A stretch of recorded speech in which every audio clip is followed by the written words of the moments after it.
Hello and welcome back to another video. Today's Wednesday, so this is Waffle on a Wednesday, where I answer your questions to the best of my ability. Now, thank you to everybody that took the time to ask questions, because without you guys none of this would be possible. Now, just recently I've had some complaints about the company that produced these t-shirts with my logo on. Not about the t-shirts themselves, and by the way, they also do hoodies and various other garments. You can see them below this video. I think they'd make great Christmas gifts, and they are really good quality. The complaint, however, is about the price of these stickers. Well, not the price of the stickers, but the price of the postage. And when I looked into it, I was quite shocked. Actually, I was quite horrified. They charge almost £2, well, they do actually charge £2 to send these stickers out, and it brings the price up of the stickers at over £7 almost. And I thought, yeah, I've got to address this, I've got to do something about this. I've come up with this really good idea. It's with a website called Buy Me a Coffee. You simply buy me a coffee via this website, then I'll send you a sticker. So if you want to get hold of one of these stickers a lot cheaper than buying them from the company that produced my t-shirts, then that's how you do it. You either buy me a coffee or become a member of my channel, and I will send you a sticker in return to say thank you. Right, I hope that addresses that, and I really want to get these stickers out to people. So buy me a coffee and I'll send you a sticker. So our first question for this week comes from Stephen. Hi, what type of skylight do you have in the van? Standard or max fan, etc. And what do you think is adequate? Well, Stephen, I think any fan in your van is adequate, as long as it draws air out when you're cooking, and when on a hot sunny day when the temperature in the van is too high, it's always a good idea to have a fan. But I will say one thing. It's always also a good idea, and I highly recommend getting a fan that is speed adjustable. Fan is Fiamma and it is speed adjustable. It's also got temperature control as well, just like the Max fan, but it's about £100 cheaper. I'll put a link to this fan down below in the description of this video for your viewing pleasure and your convenience. Now, just recently I've had quite a few questions regarding diesel heaters. Seems to be quite a hot topic, pardon the pun. So let's answer some of those diesel heater related questions, and we'll start with David New's question. He asks, Mel, quick question. Thank you, David, we like a quick question. Regarding diesel heater pump, my fuel tank is about 3 meters away from my heater unit. Do I fix my inline diesel pump close to the tank or close to the heater unit? Keep up the good work, mate. Well, thank you, David, for the good question. I do get asked that quite often. And the simple answer to this is to keep your diesel fuel pump as close to your diesel heater as you possibly can. And by doing this, you minimise the risk of losing any pressure in your fuel line. If you have your diesel pump further away from your heater, then some of that pressure may get lost along the fuel line. And that's why those fuel lines are made of that hard nylon. It's to stop the fuel line from expanding and losing pressure when your pump pulsates. Also, whilst on the topic of pumps, make sure you remember to mount your pump at a 45-degree angle. That way, if any air builds up or any air bubbles are allowed to flow out of the pump and into your diesel heater, they will disperse. Hope that answers that question. Keep your pump as close to your diesel heater as you possibly can, as long as it's safe to do so, of course. Don't have it near the exhaust. That would be bad, real bad. Right, next diesel heater question coming up.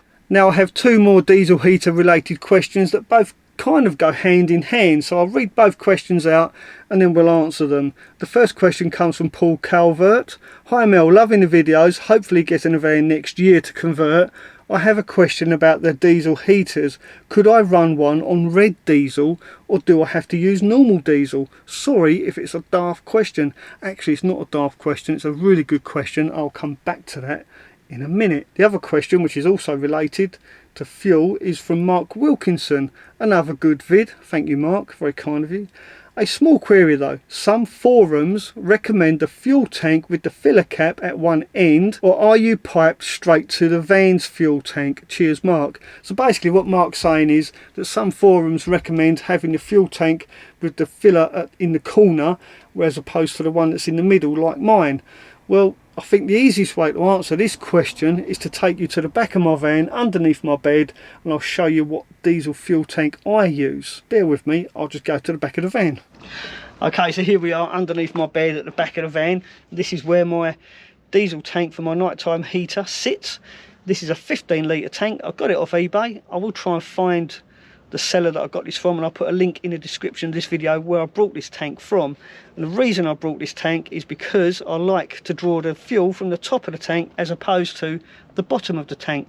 Now the standard tank that comes with those diesel heaters, you do actually drill a hole in the bottom of the tank and put a little fitting in there, and you draw diesel from the bottom of the tank. The one downside to this, or the one thing that scares me about this, is actually if you have a diesel fuel leak, then your fan is going to get flooded with diesel, and we don't want that because diesel does smell, and that smell lingers for years, if not decades even. So that's why I use this fuel tank. I'll bring you in closer and let you have a better look. Now I have made videos about this, so I will put a link to the video at the end of this video of me fitting this fuel tank. There's the pipe there, and on the other side of this pipe, on the inside, there's a pipe that goes all the way down to the bottom, and so I'm drawing fuel from the bottom of the tank as opposed to making a hole in the bottom of the tank and eliminating that risk of flooding my van with diesel.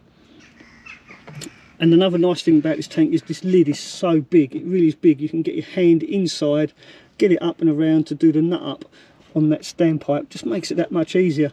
And when it comes to filling this fuel tank at the fuel station, because that lid's so big, you also eliminate, or you minimise the risk of spilling diesel in your van. Now as far as using red diesel is concerned, yes, you can use red diesel to run your nighttime diesel heater. You're perfectly entitled to do so, and they run perfectly well as well. As you can see, I have actually got red diesel in here, and the reason it's red is because you pay less tax on it. 74p a litre for red diesel, £1.49 I believe now for road fuel. So it's a massive difference, a big savings. Even though I must say that the diesel heaters don't use a lot of diesel, they are super efficient, I'd still rather only pay 74p a litre than £1.49, and you are absolutely entitled to. I have checked, it is legal, you can use red diesel in your diesel heater, and they do run just the same as they would do if you use road fuel. So yeah, definitely use red diesel, and I've actually made a video about this, and I'll link that video at the end of this video, along with a video of me fitting this diesel heater, for those of you that are interested. Well, I hope that answers that question. Let's get back in the van where it's nice and warm. Right, back in the van. Let's get back to some other questions, and this question's from last week's video when I fitted the piggyback fuses. It comes from Nico Loco. I have a little question for you. As I know nothing about wiring, am I likely to blow all the fuses by touching something I shouldn't with the meter probe? I was once told a little knowledge is dangerous. Thank you. Well, Nico Loco, good question, and the answer to that is you probably won't blow anything with using one of these meters, as long as the black probe you put to earth. Very important you put this to earth, and like I did in the video, I just touched one of the hinges on my van, and the red probe, just touch one thing at a time, don't cross anything. If you make contact across this shaft on two terminals, then you may blow something. Probably worst case scenario, you'll just blow a fuse. After all, that's what they're for. Quite safe probing the fuses using one of these, as long as this is going to ground and not to live, you'll be perfectly safe. Right, and good luck with your van build. Now, sticking with the subject of wiring, Smoking Rider left a comment, and it's more of a warning than a question, and he's absolutely right with what he says here, and I should have addressed this in that video. I completely slipped my mind, and so I'll read out Smoking Rider's comment. You're better off wiring to your stereo live and ACC. Some vehicles use CAN bus, and adding things to the fuses can confuse things and mess up the electrics. That is kind of right. You probably do run a risk of confusing your onboard computer by adding piggyback fuses to somewhere you shouldn't. So if you do get any warning lights come up on your dashboard after adding a piggyback fuse, then yeah, simply just change it and find somewhere else to put it. So yeah, I should have mentioned that in the video, and I do really apologise for that. It's something that just completely slipped my mind. So Smoking Rider, thank you for pointing that out. I really do appreciate it. Now, on a lighter note, Ian Ward asks, hi Mel, quick question. Thank you, Ian, we love a quick question. What has been your best find when out metal detecting, and your favourite place to go detecting in the UK? I don't mind detecting anywhere. as long as I'm allowed to. It's very difficult to get permission to detect on land. So my favourite place to detect is on the beach, and even better than that is in the ocean. I love just walking in the water and finding stuff that people have lost, especially gold rings and jewellery and stuff. So my favourite find out of the ocean, I think, has got to be, I was walking up the beach, the detector still switched on, and it went off, and I thought, oh, there's a target under there, so I dug it up. Hey presto, my G-Shock watch, and that was about 4 years ago, and the battery has only just gone flat, so I need to get a new battery for this. But yeah, that's one of my most unexpected and favourite finds. My most valuable find was a Saxon coin, which I found on land, and yeah, I think I've lost it. So I'll put it somewhere safe. I can't remember where I put it.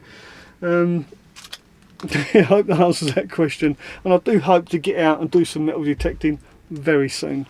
Thank you, Ian. Good question. Now Darren Bird asks about my table. I like your table support that slides out to extend your table mill. Did you make it? I think what Darren's asking is about my tabletop. I'll just bring you down and I'll show you what I mean. So this is my tabletop, and it's got this slide out that comes out here, and then my camera's slowly going down. Hang on, let me just sort this out. Oh, I didn't lock it off. So my table slides out and then flips over and makes a double table. This tabletop actually comes from my old Volkswagen. It was a 1973 Westphalia, and when I sold that camper, I actually forgot to give them the table. So I put this table in storage just in case they ever did come back for their table.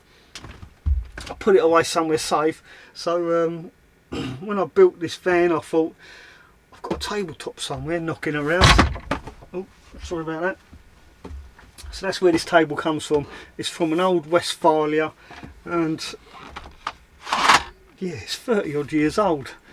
Absolutely love it. Brilliant. Now if you have any questions similar to Darren's, then please do leave them in the comments section of this video, and I will address those questions next week. Thanks for watching. Don't forget to give this video a thumbs up, and if you are new to my channel, please do consider subscribing, and I'll see you next week. Ta-ra for now.